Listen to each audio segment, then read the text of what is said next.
This is what we have followed very closely from the beginning. Carmelo Anthony accused of killing Austin Metcalf last spring at a high school track meet, and now the jury starts hearing the case. Janelle Ford is live at the Collin County Courthouse with the latest. Okay, Janelle, what's going on? Well, Kara, here outside of the courtroom, it's been fairly quiet throughout the morning. Only a handful of people have been gathered at the back of the parking lot. And then inside, the first witness has already taken the stand in this case. And remember, there is no audio, there's no video, no live stream of this trial. So we are relying right now on our team of journalists and legal experts inside of the courtroom to keep us updated throughout all of this. So I want to walk you through what this morning has been like so far. It started with opening statements after a number of pretrial motions, and each, the defense and the prosecution, got about 20 minutes for those opening statements.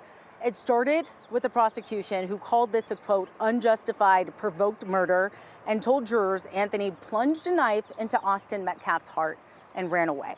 Now, the state said surveillance video from the track meet will be important, telling jurors that the video tells the story. Prosecutors said Anthony went to Memorial High School's team tent during the rain, was told to leave, then taunted and provoked Metcalf before stabbing him. So then next, we heard from the defense. They told jurors that there's been a lot of noise around this case, a lot of false information. They described Anthony as a son, a brother, a 3.7 GPA student athlete. The defense said Anthony went under the memorial tent to get out of the rain, knew people that were under there, and that things were initially calm. Now, Mike Howard, Carmelo's defense attorney, said the video will show some things, but it won't show everything. And the defense said Anthony told Metcalf, quote, as long as you don't touch me, we're cool, and argued that Metcalf made the first physical contact. Now, Howard said Anthony acted in fear and chaos. We also learned that Anthony suffers from epilepsy. So then the first witness was called to the stand. That's Mark Porter, a forensic video analyst from Tarrant County. Inside the courtroom right now, both families are seated. They're on opposite sides. We also got our first look at the jury. The panel appears to include at least 9 women, several people of color, including a woman that was wearing a hijab.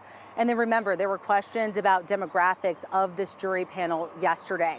So what's happening next? Court is going to go on until lunchtime. They'll take a break, and then we'll continue until 6 o'clock this evening. I'll send it back to you in the studio.